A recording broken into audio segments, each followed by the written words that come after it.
அனைவருக்கும் வணக்கம். சர்முன் வெளியான முக்கிய அறிவிப்பின்படி மத்திய அரசு ஊழியர்கள் அனைவரும் பயன்பெறும் வகையில் அவர்களுக்கு 8வது ஊதிய குழு குறித்து தற்போது முக்கியமான மகிழ்ச்சியான அறிவிப்பு ஒன்று வெளியாகியுள்ளது. இதை பத்தி விரிவாக நம்ம வீடியோல பார்க்க போறோம்.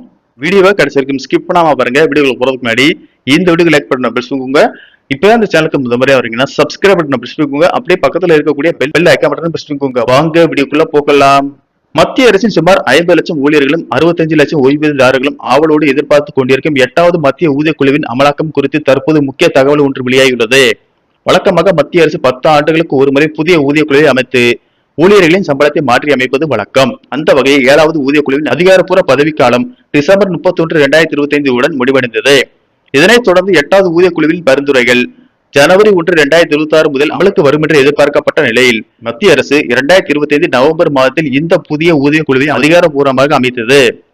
ஊதிய குழு தனது அறிக்கையை அரசு அதனை ஏற்றுக்கொண்டு நடைமுறைப்படுத்த காலம் எடுக்கும் என்றாலும் இது முந்தைய தேதியிட்ட முறையிலேயே அமல்படுத்தப்படும். அதாவது புதிய சம்பள உயர்வு 2027 ஆண்டின் இறுதியில் நடைமுறைக்கு வந்தாலும் அது ஜனவரி 1, 2026 முதலே கணக்கிடப்பட்டு இடைப்பட்ட 18 முதல் 24 மாதங்களுக்கான நிலுவைத் தொகை ஊழியர்களுக்கு ஒரே தவணையாக கிடைக்க வாய்ப்புள்ளது.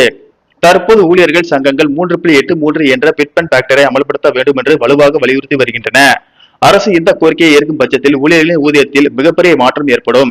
உதாரணமாக தற்போது ரூபாய் 18,000 அடிப்படை ஊதியம் பெறும் ஒரு ஊழியரின் சம்பளம் புதிய பரிந்துரையின் கீழ் ரூபாய் 69,000 உயரக்கூடும். அதாவது மாதத்திற்கு சுமார் 51,000 கூடுதலாக அதிகரிக்கும். இந்த கணக்கீட்டின்படி 2026 ஜனவரி முதல் 24 மாதங்களுக்கான நிலுவைத் தொகையை அரசு வழங்கினால் அந்த ஊழியர்களுக்கு அடிப்படை ஊதிய நிலுவைத் தொகையாக மட்டுமே சுமார் 12,24,000 ரூபாய் ஒரே நேரத்தில் கிடைக்கும்.